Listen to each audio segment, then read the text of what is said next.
Live from the Mexican-U.S. border near Juarez is CBN's Chuck Holton, and a lot going on down there, Chuck. And why don't you just start off and tell us what you're seeing, what you're looking for down there, and what you found? Well, I'll tell you, they say that there are now something like 75 to 80,000 migrants in this city alone in Juarez that are waiting to get across into the United States. I'm at a center for immigration, which is kind of like a homeless shelter, if you will, Mm-hmm.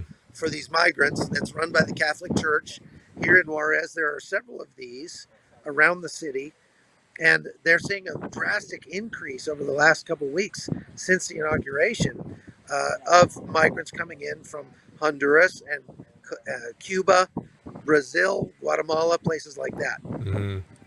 And are they able to directly attribute that? I mean, I've read some reports that because of the sort of the signals that the Biden administration has sent, talking about legalizing 11 million people, et cetera, et cetera. Is there like a hope that's sort of spreading there that you've heard about, that people are like, wow, we just think we're going to get some leniency here, so let's go ahead to the border? Yeah, that's exactly what's happening. Every one of the migrants that we've talked to says, well, Biden told us we had to get here within the first 100 days. I'm not Mm-hmm. sure where they got that exactly, but they believe that they need to hurry up and get in line to get in under the Biden administration. When in reality, the Border Patrol agents that we've spoken with have said, although they expect changes to come down from the Biden administration, they have not seen many of those changes yet. And because of that, they're not deporting. There's a moratorium on deportations, but they are removing people. So there's a difference between deportation and removal. And so what that means is that the Border Patrol is resorting to immediate removal rather than letting people go through the process of applying for asylum and then being denied asylum and then being deported. So what that means is that these migrants don't even get the chance to apply for asylum. Instead, they get picked up by the Border Patrol and they are immediately taken back to Mexico if they speak Spanish. If they do not speak Spanish, they are held in detention until they get enough of them, and then they put them on an airplane and fly them back to their country of origin. It's called an immediate removal rather than a deportation. So in that sense, it's actually worse for these migrants than it was before Biden got in. Although, like I said, the Border Patrol expects that to change soon as the Biden administration works through the process of changing the policies officially for migrant detentions and things like that. Yeah, because obviously there was a lot of debate, Chuck, over the whole separating families at the border and whatnot, and that was something that has said to have been going on since the Obama administration, and then when it happened in the Trump administration, it became an even bigger issue. And so, is that sort of action being prevented because of this step you're talking about, the immediate deportation or the removal or whatever they're calling it? Well, yes and no. I mean, in reality, the family separation issue is much worse when people are encouraged to come to the United States for a better life, so to speak, for a Hmm. better job. What we see is husbands leaving their wives and families in Guatemala or Honduras and moving up into the United States to get a better job with the promise that as soon as I get established, I'll send for you and I'll bring you up with me. In reality, what we see is that these guys are then, if they apply for asylum, it's going to take 2 to 3 years for them to have an asylum hearing, and they're not allowed to leave in that time, and so they're not allowed to see their families and go back Hmm. home and visit their families, and so many of them end up with a girlfriend and then a new baby and then a new family in the United States. And I've been to Guatemala and have talked to those wives and children who say, after a year or two, the money from my husband dried up and we don't hear from him anymore because he has a new family in the United States. So that's the real family separation issue, is actually allowing these guys to apply for asylum like that. But the immediate removal does, in a way, stop the family separation inside the United States, because when these migrants show up, they immediately get put back on a bus and driven back to Mexico and dropped off. the remain in Mexico policy that the Trump administration had in place, you're seeing the results of that behind me. Families together waiting in Mexico for their asylum hearing rather than the husband going into the U.S.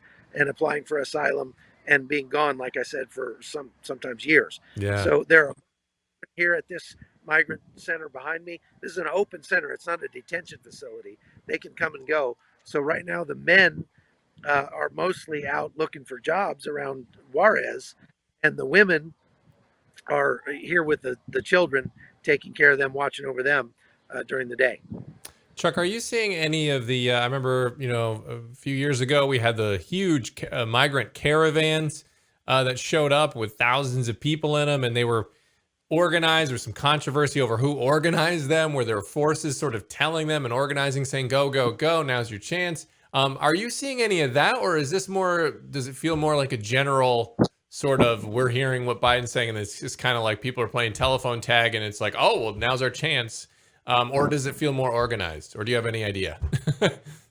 So obviously we saw a lot of those happen during the Trump administration, but it really dropped off when we were able to establish the remain in Mexico policy, because these guys don't plan on coming up here, leaving their homes in Guatemala and living in Mexico for 3 years while they wait for an Yeah. asylum hearing in the States.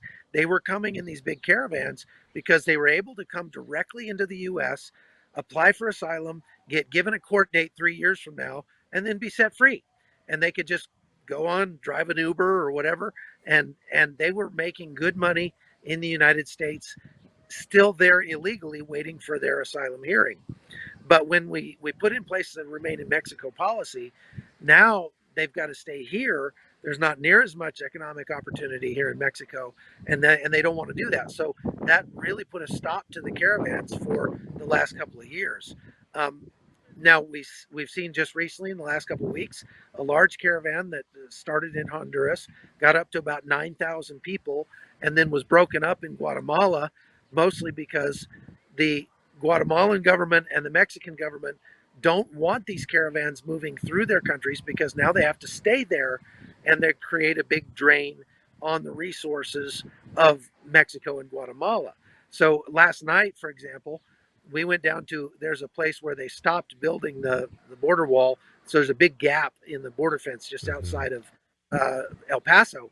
And that's a place where migrants typically can literally just walk right across. There's no fence at all. But when we got down there to see that, this is about 9 o'clock last night, there were Mexican federal police, National Guard, and immigration authorities waiting at that gap.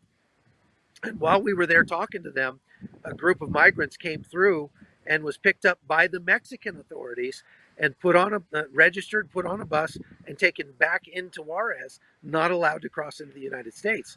We talked to the Mexican officials about that, and they said, we're still operating under the Trump policy. And we had deals with Mexico where they would get trade concessions if they helped to stop the illegal migration, and they are still operating under those policies. So again, those may change very shortly as the Biden administration works out the details, but so far they have not changed, and the Mexicans are working hard to stop the illegal migration. They can't stop it all, but they are making a dent.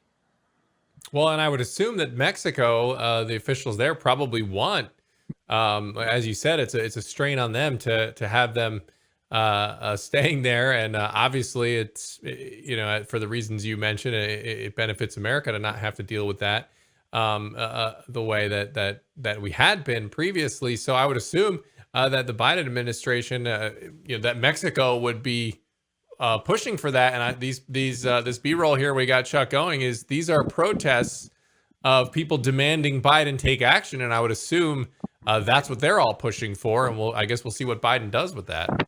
Like I said, there's 75 to 80,000 migrants here in Juarez waiting for this moment. And what we've seen at the border, I just crossed the border on foot an hour ago, and they have massive barbed wire barricades put up in the middle of the border bridge that spans between Mexico and the United States. And that's because they've seen a bunch of bonsai charges where 100 migrants will get together and charge the border fence and try to get across illegally. Hmm. And that's a big issue. These guys expect that Biden will allow them in and let them just move freely into the United States, and they expect to get amnesty and be given citizenship and all the concomitant benefits, welfare, and that sort of thing that come with it. They know the system. You talk to these migrants from Honduras, they know the system better than most Americans do, and they know how to game the system, and they know how to play that game and get the maximum amount of money from the U.S. taxpayer when they get into the United States. Hmm. You mentioned, Chuck, real quick, and I know you got to get going here, but what you just said, you walked in on foot. Going, what is that like for those of us who have never just tried to hop on over into Mexico on foot? What does that entail, and is it easy? Is it a process, or what's the situation there? It's actually surprisingly easy, especially now during the COVID crisis. I thought that it would be shut down completely because of COVID, but it's not. From the United States, you walk up to the border bridge, you pay 50 cents to the Mexican authorities and walk right across the bridge. You get checked, your bag checked by the customs officials. Perhaps they might just wave you through and you're in. That's it. Now, getting back into the United States is a little bit more difficult. And there are lots of COVID positive people waiting at the border, begging for entry into the United States. If they have any method of getting in, like a green card or anything like that, work in the United States, a permit or anything, if they get COVID, they immediately go to the border and go into the United States. From here, I'll be going to the hospital here in Juarez because I'm told that the hospitals here are collapsing under the weight of so many COVID patients that the first responders, nurses, and doctors are getting sick and unable to care for all of the COVID patients, and that's creating a really big burden on the ambulance services in El Paso and on the hospitals there as they care for lots and lots of COVID patients coming in from Mexico. Yeah, I don't think they're, from what I've heard, they're not. I mean, what do you see people wearing masks, or I would assume that's a secondary concern for especially people like trying to flee poverty and get into America. I mean, maybe they're not. Are you seeing people wearing masks, or do they not? Most people here in Mexico are wearing masks.